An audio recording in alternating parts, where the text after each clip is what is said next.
What is up, you guys? Welcome back to my YouTube channel, and for those of you who are new to my channel, hello. My name is Lana, and I am creating this channel to talk about my university experience, but specifically focusing on the mistakes that I had made that cost me a lot in terms of money or time, relationships, or my mental health and well-being, so that you guys won't make the same mistakes that I had made and end up in a really good spot when you do graduate. So for this video specifically, I'm going to talk about the investments that I made in terms of my time that gave me a lot of return back, either in monetary value, health and happiness, or my skills. So what I'm about to tell you is something that I wish people told me before I started university. I found it's not very common advice what I'm about to give, so let's get into it. Every single course that you are choosing, you are still paying money for. So why would you choose a course that you don't really care about but would give you an easy GPA? I mean, like, ultimately you probably are choosing it for perhaps you want to do a master's or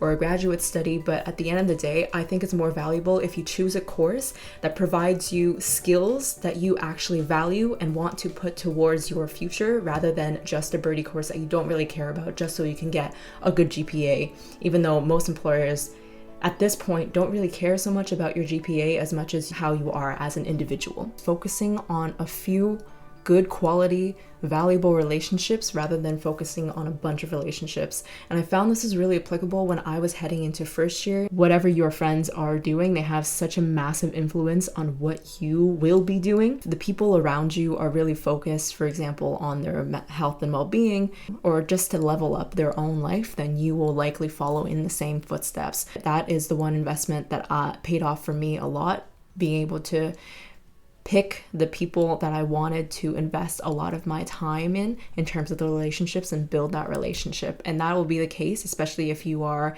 graduating in the future and seeing who around your life is essentially valuable to keep. This is kind of broken down into two groups. The first group are the people who are outside of my major, my studies. So I'm studying business, and I met a lot of those who were either engineering or science or arts, and they provided a different kind of worldview. They came from different backgrounds, they have different skills, and they're heading into different careers.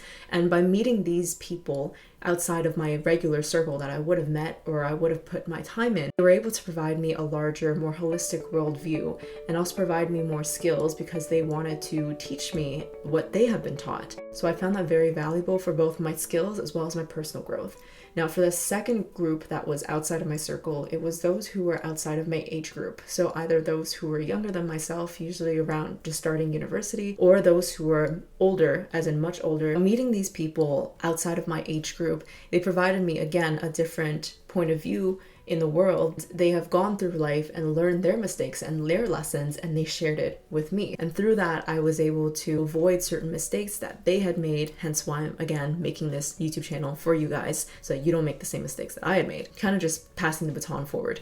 And so it provided me a lot of insights on the direction that I wanted to head. And this group specifically was able to provide me the skills that I wanted to gain based off of their advice that they had provided me. So if you want a stronger sense of community, if you're lacking that, especially nowadays with everything being virtual, if you feel that you are missing a sense of friendship, essentially a community feeling, then I highly recommend for you guys to look into clubs that you might be interested in. There are so many out there. It was through these clubs that I was able to find a lot of jobs, and this will likely be the case for you if you're also looking to find jobs. For example, because of my time in Women in Leadership, which was a club at my school to elevate women in leadership, I was able to find my banking job through their networking sessions. So hopefully you guys found this video very helpful. Again, if it was, please share with a friend. I really want to see your guys' comments for feedback for these types of videos. At the end of the day, I want to help you guys elevate your time in undergrad and to not make the same mistakes that I had made, so that you guys end up in a really good spot